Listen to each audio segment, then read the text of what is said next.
All I really gotta say is that's my quarterback.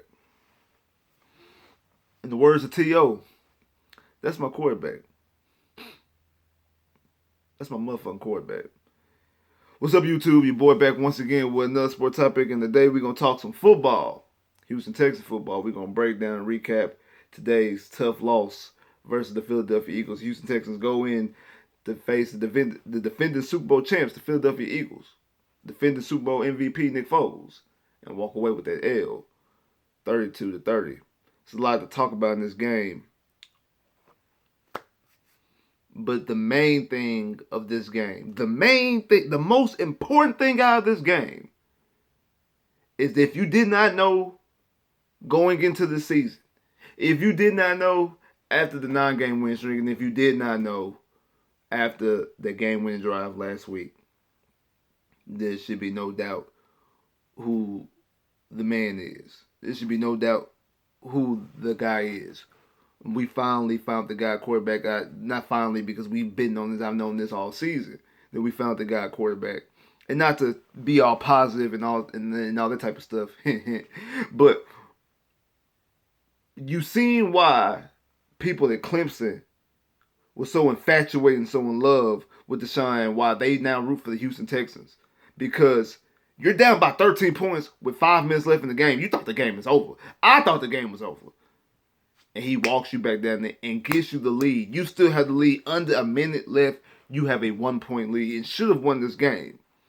That third down conversion, that 3rd and 11, when he was twisting tackles and complete. Then the 3rd and 11 touchdown pass to Vincent Smith. He shows you why he is. Like Nick Wright said this during the week when they were talking about the Jets game last week, that in pressure situations, most people play below average when it's crucial nut-cutting time. The great players play at the same level that they played throughout the whole time. Even when there's pressure, they calm and cool under pressure. They play at the same level. But there are rare cases that people play above that level. And DeSean's that rare case. DeSean's at his best, at his absolute best, when it's crucial, when it's down by 4, down by 6, down by 2 touchdowns, 4-5 minutes left in the game. Give the ball in my hands. Let me go down there and let me get my team to win. Let me tie my game. Let me tie. He leads the NFL. Well, he ties the lead. He tied him and Drew Brees to tie with the league lead in the NFL with 5 comeback wins, 5 fourth quarter overtime wins. Should have had 6 today. I said this last year when against the Patriots and against the Seahawks. Give him more time, because they gave both those games, they gave him no timeouts, under a minute or a minute left. That wasn't enough time. Didn't actually have the actual attributes and tools to come back and have the game-winning drive or game-time drive in those type of situations. We've seen it this year 5 times prior, and then today, the 6th time. It should have been it. But we walk away short, mostly because of the secondary. And I've heard some calls calling out Bill O'Brien. Today's not one of the games to call, but this was a game that you lost because of personnel. This was a game that you lost because of your personnel. Now, if you want to blame Bill O'Brien for the personnel, or blame Brian Gaines / Rick Smith for the personnel, by all means. But this was a personnel game. You lost this game because of your personnel on defense, because your personnel on offensive line, which actually the offensive line played pretty good today. DeSean wasn't under pressure as much as he is normally that he was in today's game. He actually got rid of the ball a lot more quicker in today's game than he did in games past. He didn't hold on to the ball as long. But this is more so, like I say, a personnel issue. This is more so you have your secondary, which I've been talking about all year long before the season started. I said, a lot of people talking about the offensive line. That back end, them corners, is the weakest part of this team, to me. Now, I know I go back and forth every video. 1 week I might talk about the offensive line, another week I might talk about the secondary. But to me, the corners are the weakest unit on this football team. Your number 1 corner, Kareem, who's been playing at a Pro Bowl level, who was a Pro Bowl snub, missed the Pro Bowl, got hurt in the first quarter. Kevon Webster, a guy who had the Achilles injury last year for the Rams. Did not play until week 5 against the Cowboys, and only played a couple series in that game till he got hurt. It was out on IR, and you just activate him Friday. He gets hurt in the first quarter with a hip injury. Like, dude already hurt. Dude doesn't play and get hurt once again. And then you lose J-Joe in the third quarter. Hence why the Super Bowl MVP looked like the Super Bowl MVP. While he threw for almost threw for 500 yards. He threw for 471, 4 touchdowns, 1 pick. Like, that's the reason why he was able to throw the ball the way he was able to throw the ball, because you didn't have your corners. Honey Badger was in a perfect position on that 82-yard touchdown. But hey, he was 1-on-1, and the guy had Aguilar was one Aguilar, and Nick Foles threw the ball in the perfect position to get that touchdown. He threw the ball right over Honey Badger. Honey Badger was in the perfect position. It wasn't like Honey Badger was placed badly. He was in the perfect position. The ball just got thrown over his head, and it was a big ass bomb for a touchdown. You can accept that, not really, but the Houston Texans defense fell short in today's game. Your quarterback did everything he possibly can to win the game. We are actually witnessing greatness. We are witnessing the beginning of a great career watching number 4 play football. The defense is the ones that slat you up. Shout out to everybody there in Soft Sports and the Round Table. I was talking to him during the game in the first half, talking about Clowney, talking about how Clowney was playing at the beginning. That Clowney was playing. This is the best football I've seen Clowney play all year. I mean, he had the strip sack fumble. He was always in Nick Foles' grill. He was getting holding calls called on him. He was always being aggressive and being attacking. Clowney coming. Then on that last drive, and before the last drive, he started slacking up. He started giving up gaps and missing assignments. And then on the last drive, that crucial roughing the quarterback. And out of the 5 losses that we have this season, in 3 of the losses on the final drive, Clowney has given up a crucial penalty. In the Titan game that he didn't even play, had a not roughing the passer, but had an unsportsmanlike conduct. What got the Titans in field goal range to kick the game-winning field goal against Indy. Jumping off sides, they give the Colts time to kneel out the ball. It'll give them a first down. They're able to kneel in the game. And then today, that 15-yard pass off of a third and 10 conversion that they get an additional 15 yards, and they only need a field goal to win the game. It gave them an additional 15 yards and put them in position. Cause I think after that penalty, they only needed 17 yards to get the first down. Instead had timeout left, instead 2 minutes. So we seen this is 3 times now. This is the 3rd time on the final drive Clowney has had a crucial penalty. The worst one is the Titan one, because he wasn't even playing that game. But this is the 3rd time now. There's something to be mindful, something to watch out for. This is the 3rd time this year that Clowney has had a crucial penalty on the final drive to allow the opposing team to either kick a field goal or able to kneel the ball in the game. Out of the 5 losses, those three are right there, very, very significant. Now, I'm not saying now Clowney deserves his money. I'm not saying I don't want Clowney. I want to either franchise Clowney or give Clowney a contract. I prefer to give him a contract to bring him in under a franchise tag. I prefer him to get a contract and lock him up long term. But just something to be mindful, just something to think about going forward. Those are situations in the postseason that you cannot have. And now the postseason got a little dicey, because with the Texans losing, you have now opened up the door for the Indianapolis Colts and the Titans to Super Bowl to win this division. Now, of course, if you beat Jacksonville, you handle your business against Jacksonville, you win the division. But if you don't handle your business against Jacksonville, the winner of that Colt Titan game win the AFC South. Something that we thought that we had in the hand once we beat the Titans on Monday Night Football back in November. We were like, yeah, we won the division. Division ours. Now, it's not so certain. I believe that we can beat Jacksonville. But Jacksonville's still going to be a tough fight. Jacksonville plays us tough when we good and they bad, and when they good and we bad. This franchise history all the way back, dating back since 2002, we've always had those tight games with Jacksonville. Jacksonville's always played us close. We've always played them close. At home, they willing to play spoil. They willing to end the playoff chances, division titles of us. Because remember, if Baltimore won Saturday, if Pittsburgh wins out and Baltimore wins their final game, the Texans don't even get a wild card spot if they happen to lose against Jacksonville. And like Wade Smith said earlier this week, if the Texans lose to the Eagles and the back don't lose at home to the Jags, they don't deserve to go to the playoffs, and I full-fledged agree with that.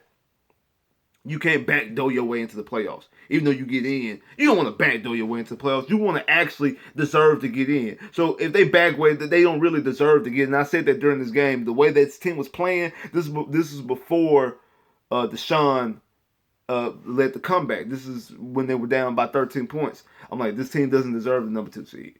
Watching this right now, this team does not deserve the number 2 seed. Mostly because the person we have a weakened secondary that's not good anyway. As far as corners, now you're talking about you losing your number 1, your number 2, and your number 3 corner in today's game. This is a secondary unit that I thought that was struggling, something I wanted us to take care of via the draft. Something I actually wanted to take care of via Patrick Peterson.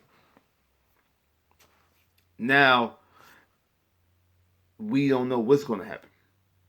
Because now that you lost, we don't know. I know Kareem has an injury. We don't know the significance of it. Webster, you can't even depend on him, so it doesn't even matter. I think J. Joe came back towards the end of the game, but still, you're still missing these three. You're still missing these 3 elements and components of your defense,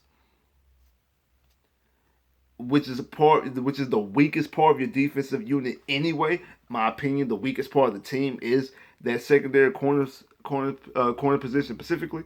So, like I said, I had this game circled because that's why I'm not really too mad about this particular game, because coming to the season, I said the Texans were going to be 12-4. I was wrong about that because they're going to the best they can be now is 11-5.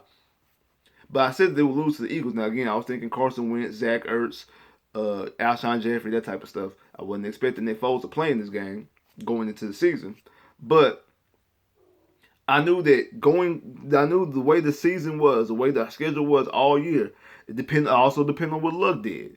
That the secondary was going to look serviceable for the most part of the season. You wouldn't see the struggles until, like I said, depending on what the coach would look like, depending on what Andrew Luck was looking like. But the real test was going to be this Eagles game up until the postseason when you play it against Pittsburgh and the Patriots and the Chiefs, who I thought were good, and the San Diego Chargers. When you play up against those type of passing attacks, you will see the damage in the postseason. But before that, your biggest test will be against the Philadelphia Eagles. And they failed miserably. Not to mention, now they are hurt. Now they hurt. Now you're missing Kareem. Now you're missing Webster, who you've been missing all year. Now you're missing Jonathan Joseph. Like I said, Colvin, the big free agent signing. We ain't seen him none. After I called him out after the Colt game, he played a little bit against the Jets. He's played a little bit more today, more so because of the injuries. Now, we definitely going to have to see this guy play some more. Now, we definitely need to see him play some more. Now, the $18 million that's guaranteed, got to show up. We need that swag and that dog that you had down there when you was in Jacksonville last year, up against you playing against your old team. We're going to need that dog in you. We're going to need that dog in you in the playoffs. We got to see what's going down, because DeSean right now is playing at so much of a high level, it's not even funny. Like I said, we are witnessing and watching the beginning of a great player's career. We are watching and witnessing greatness being thrown amongst us. I don't want to waste it, because DeSean did everything in his power to win you this game, gave you the lead, and your defense lost it. Without your number 2, 3, 4 receiver. He was out there playing, of course, number 1, the best receiver in the league in Hop, but playing with his number 4 and number 5 and number 6 receiver in Vincent Smith and DeAndre Carter. Wilford out ACL. Kiki out with hamstring. Then DT goes down in the middle of this game, what I think is a ruptured Achilles. So now you're playing with DeAndre Carter and Vincent Smith as your number 2 and 3 receiver behind Hop. Hop was out there battling today. Remember, he's coming off that rolled ankle. And you can tell that Hop is not the same. Hop didn't have the same burst that he normally has. But he still gave you 9 catches, 104 yards. He still gave you everything that he had in his tank.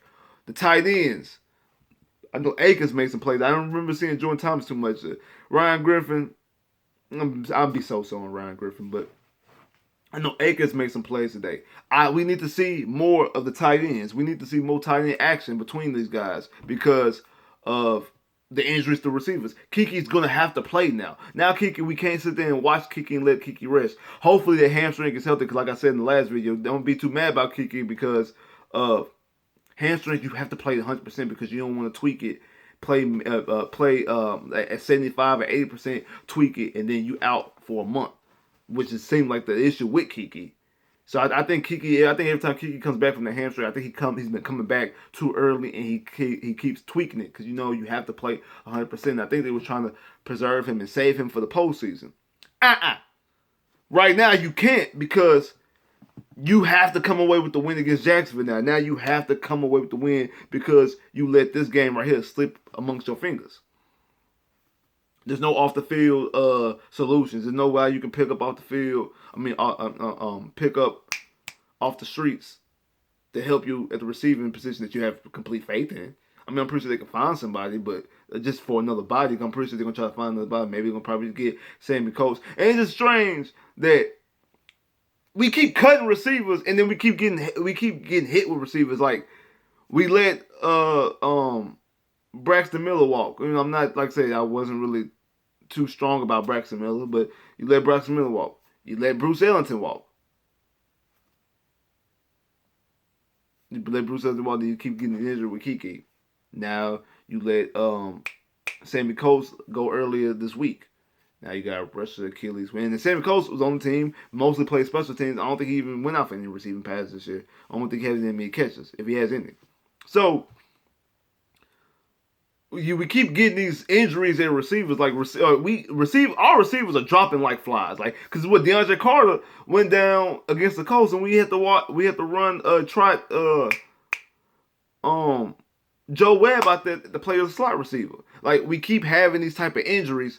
And like receivers being so delicate, and DeShaun is pulling rabbits out the ass. And one thing I said, myself, I call game. Like no bullshit. I'm gonna keep it exactly 100. We're down by 13 points with 5 minutes left in the game. I'm like, nah, it's over. I was foolish and stupid for that because of who we have at quarterback. Because DeShaun was like, nah, it's not over. And like we got the fumble, and DeShaun goes down there and takes it down. And I mostly thought of it because the injuries to the secondary, not having DT. I know people like, well, DT really doesn't do much. Just the threat of DT being out there helps open up DeShaun. Helps open up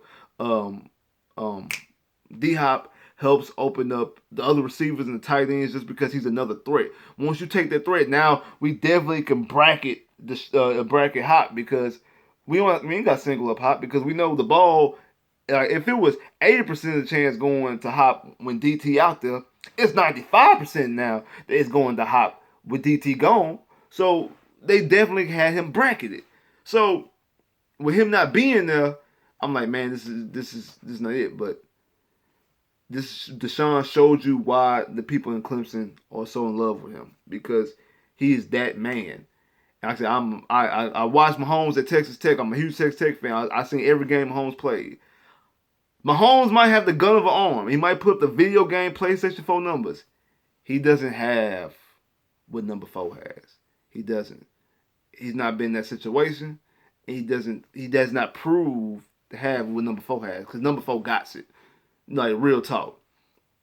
And I don't want to think about next year because I don't want to feel like a Cowboy fan. Like, oh, but next year we're going to get y'all next year. But this does get me excited for next year when we can boost up this offensive line. Because I know there was some plays in the game. Like it was a 1 third down play that it might have been second down. But like he scrambled and didn't get the first down because he slid 2 yards short. And I heard a caller on the radio was talking about you got to get that first down. If this was the playoffs, yes. But not in this game here. Even though it's a playoff type of game, you don't want to risk him diving, getting a concussion. He out the game now. Yeah, you got the first down, but now you got Trot, in there.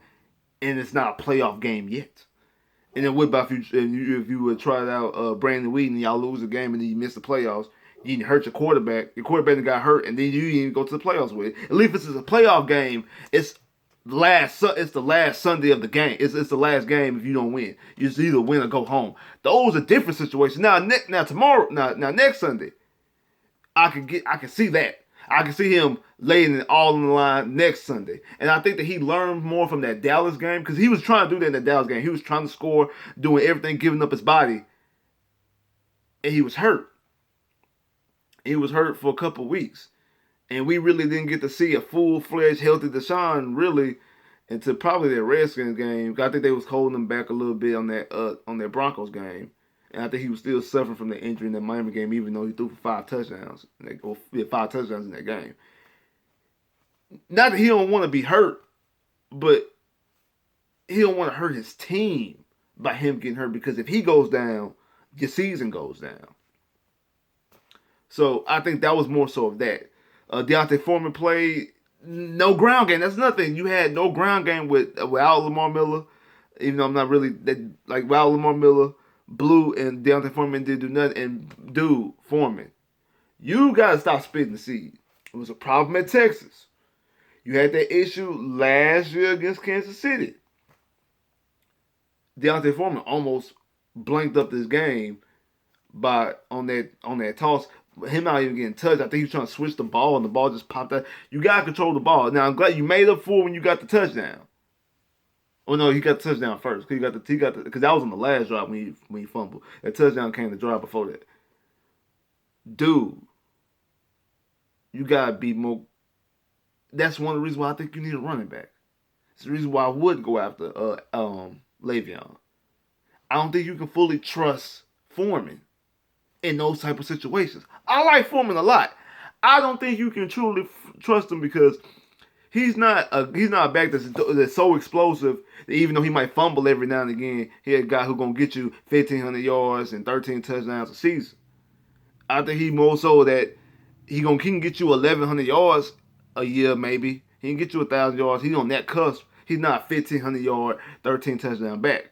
So if he's not that, if he spits the seed, it's not really worth it for him to be your main back. Now, if he's part of the rotation, that's different. But then you gotta minimize and be careful when situations you put him in because he does have an issue with spitting the seed. And it's just he does. But like I was saying, this Texan team is, in my personal opinion, if I want to be completely honest, I think this Texas team is a year away. And they're a year too early. They're a year ahead of schedule is what I mean. They're a year ahead of schedule, especially for competing for buys. Remember, this is a quarterback that's in his second season. He's competing for a first round bye. He's a year ahead of schedule. But he's a grown man. And that game right there was the beginning of watching greatness. Skip all the video game numbers that we had last year. I know a lot of fans are happy about that. That's what they want to see. They want to see those type of outputs week in and week out. You're not going to see that. But the way we see him play, because one thing that this game actually made, and I don't want to jinx the Texans franchise, but I think as long as this game proved to me, as long as you have number 4, you would never lose by multiple touchdowns. You're not as long as 4 is playing, you're not losing by 3-4 touchdowns.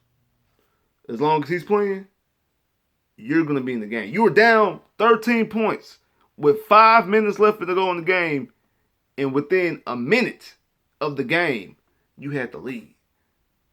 The defense has got to hold it up. The defense got to hold serve and hold his job and do his job. But they didn't. Like, share, subscribe if you haven't. Comment below if you haven't. Click that bell. Get more videos. I'll holler.